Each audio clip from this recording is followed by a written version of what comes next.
Hello hi నమస్తే good morning. Welcome to my channel. ఈరోజు నేను చేయబోయేది బనానా మిల్క్ షేక్.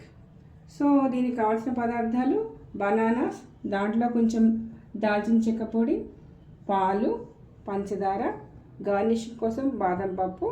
మీరు కావాలంటే ఐస్ క్రీమ్ కూడా మీరు మిక్సీ చేసుకునేటప్పుడు ఐస్ క్రీమ్ కూడా వేసుకోవచ్చు, కొంచెం థిక్కెన్గా వస్తుంది. కోకో పౌడర్ కూడా పైన వేసుకోవచ్చు. ఇప్పుడు మనం దీంట్లోకి వెళ్దాం, ప్రాసెస్లోకి వెళ్దాం. ఇప్పుడు ముక్కల కింద కట్ చేయాలి అరటిపండు ముక్కల్ని. దీని ఎక్కువ అరటిపండు ముక్కలు ఈ దాల్చిన చెక్క పొడి కలిపి ఒక్కసారి మిక్సీ పడతాం.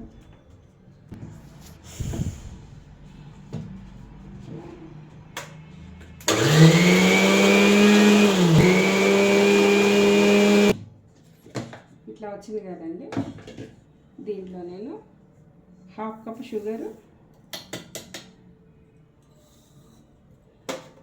తర్వాత కొద్దిగానే పోస్తాను పాలు ఫస్ట్. ఇప్పుడు మళ్ళీ మిక్సీ పడతాను. ఈ ప్రాసెస్లో మీరు ఐస్ క్రీమ్ కూడా వేసుకొని ఒకసారి మిక్సీ పట్టుకోవచ్చు. మళ్ళీ దీన్ని కూడా బర్రమని తిప్పకండి, కొంచెం ఆపుతూ మళ్ళీ వేస్తూ అట్లా మిక్సీ పట్టాలి.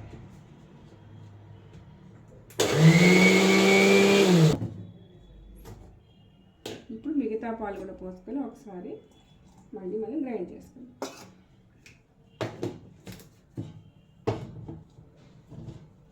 షుగర్ కొంచెం మీరు ఎక్కువ కావాలి అని బట్టి దాన్ని బట్టి షుగర్ వేసుకోవచ్చు. దీన్ని మనము మిల్క్ షేక్ జార్లో పోసుకుందాం.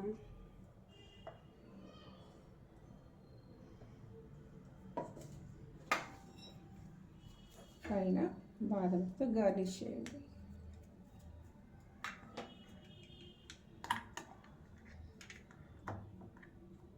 Milk shake ready.